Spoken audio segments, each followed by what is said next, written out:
bagaimana Ustadz ya agar anak itu mau menjadi sahabat kita atau orang tua gitu. Kita itu menjadi orang tua ya.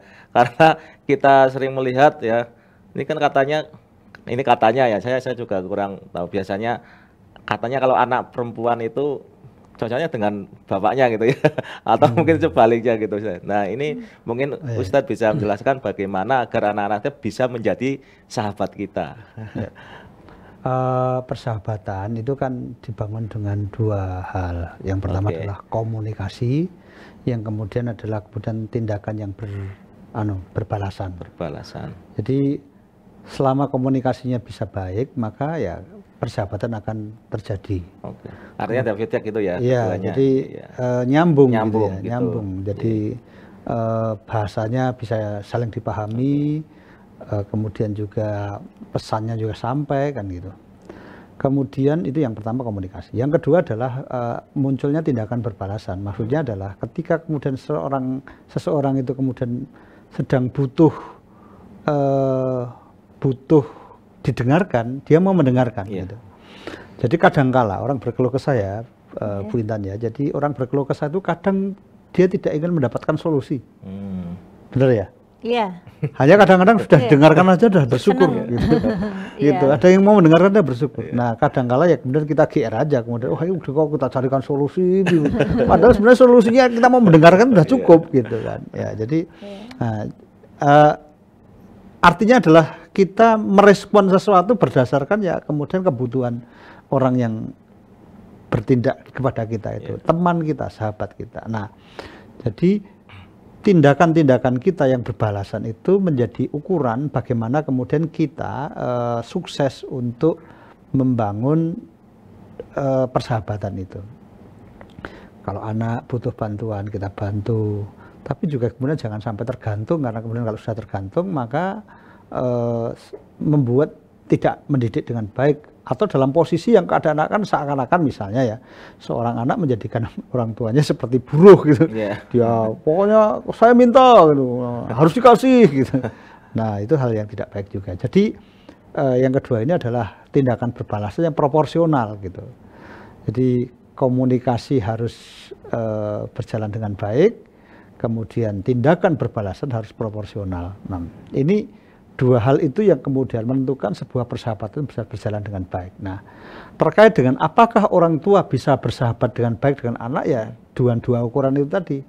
Apakah seorang orang tua tadi mampu dan mau untuk berkomunikasi dengan baik, mau mendengarkan dan kemudian menyampaikan pesan dengan cara yang baik sesuai dengan bahasa, dengan apa yang dipahami oleh anak kita gitu. Itu sesuatu yang kemudian memang penting untuk dilakukan. Jadi yang pertama komunikasi. Yang kedua adalah ya kita butuh anak kira-kira kemudian misalnya dia butuh keperluan-keperluan sekolah dan itu adalah sesuatu yang penting, dan ketika dia tidak mendapatkan itu maka kemudian dia minder di sekolah, ya harus kita carikan misalnya gitu.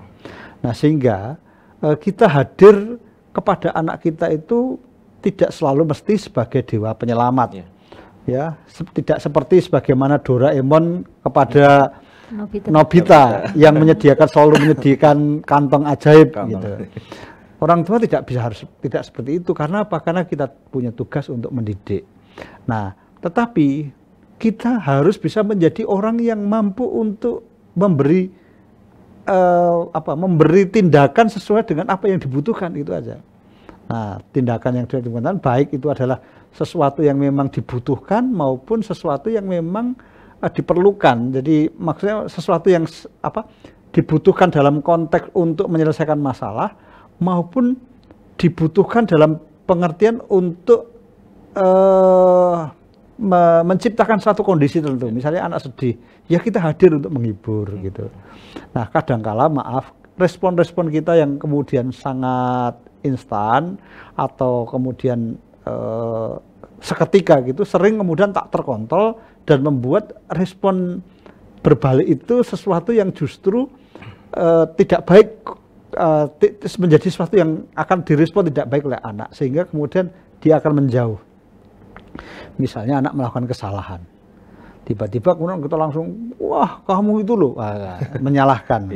Karena semua orang pasti bisa melakukan kesalahan ya tidak ada yang orang yang lepas kesalahan, dan maaf ya, semua orang pasti tidak mau untuk disalahkan. Iya, betul. Ya itu kan begitu. Tetapi kan kita butuh sesuatu yang membuat dia harus bisa memperbaiki gitu. Nah itu. Maka tindakan kita bukan memarahi dalam pengertian kemudian menyalahkan, tetapi kemudian mengarahkan, mendidik dia gitu. Kalaupun kita tampil seperti orang marah, itu dalam rangka harus mendidik, dan itu harus proporsional ya.